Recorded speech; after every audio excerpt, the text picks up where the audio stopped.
saya akan menjelaskan mengenai berorientasi pelayanan.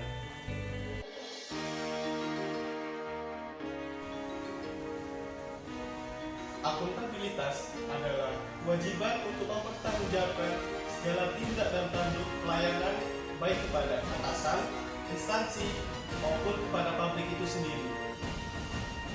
Contoh perilaku yang mencerminkan akuntabilitas adalah: pertama, kemampuan melaksanakan tugas dengan jujur, bertanggung jawab, dan berintegritas.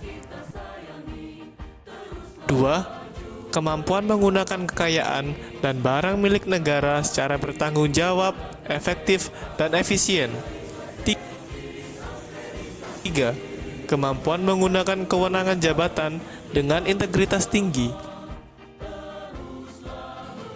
Akuntabilitas sangat penting bagi organisasi karena sebagai bentuk pertanggungjawaban kepada atasan.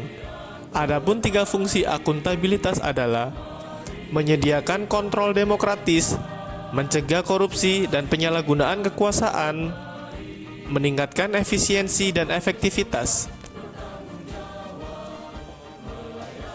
Akuntabilitas memiliki 5 tingkatan. Yang pertama, akuntabilitas personal. Yang kedua, akuntabilitas individu. Yang ketiga, akuntabilitas kelompok. Yang keempat, akuntabilitas organisasi. Dan yang kelima, akuntabilitas stakeholder.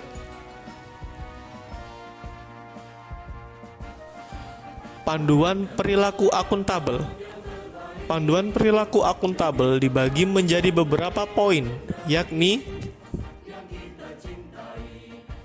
pertama, akuntabilitas dan integritas. Pegawai negara memiliki kewajiban moral untuk memberikan pelayanan dengan etika terbaik. 2. Integritas dan anti korupsi. Butuh peran lingkungan dalam membentuk pola pikir dan prinsip memegang teguh prinsip kebenaran. Ketiga, mekanisme akuntabilitas. Untuk mewujudkan organisasi sektor publik yang akuntabel, maka harus mengandung dimensi: yang pertama, dimensi kejujuran dan hukum. Kedua, dimensi proses. Ketiga, dimensi program. Yang keempat, dimensi kebijakan. Keempat, konflik kepentingan. Jika konflik muncul, ASN dapat melaporkan kepada pimpinan secara tertulis untuk mengelola secara tepat, dan seorang ASN harus menjaga agar tidak terjadi konflik. Kelima, pengelolaan gratifikasi yang akuntabel. Harus ada sadar diri dari seorang ASN mengenai berbahayanya gratifikasi.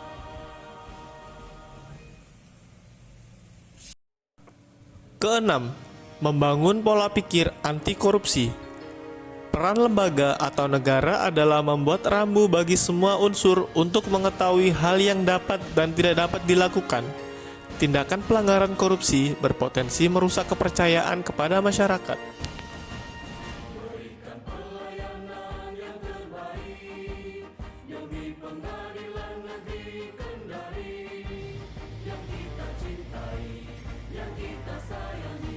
Kompeten.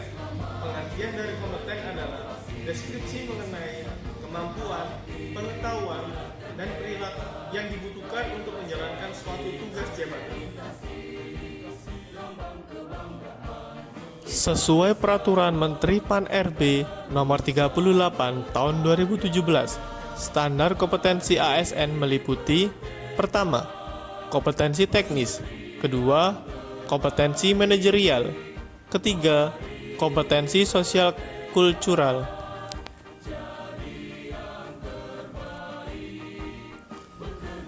Pengembangan kompetensi dapat dilaksanakan sebagai berikut. Pertama, mandiri oleh internal instansi yang bersangkutan. Kedua, bersama dengan instansi pemerintah lain yang memiliki akreditasi. Ketiga, bersama dengan lembaga pengembangan kompetensi yang independen. Panduan dalam berperilaku kompeten yakni: yang pertama, meningkatkan kompetensi diri untuk menjawab tantangan yang selalu berubah. Yang kedua, membantu orang lain belajar.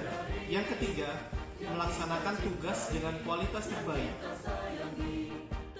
Learn, unlearn, dan relearn. Learn.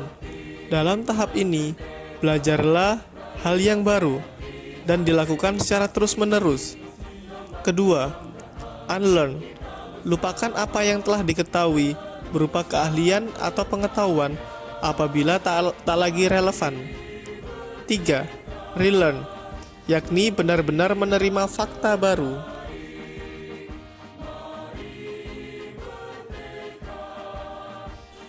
Demikian materi berakhlak mengenai kompeten dan akuntabilitas. Diharapkan dapat menjadi bagian dari pembangunan budaya kita sebagai seorang ASN. Terima kasih.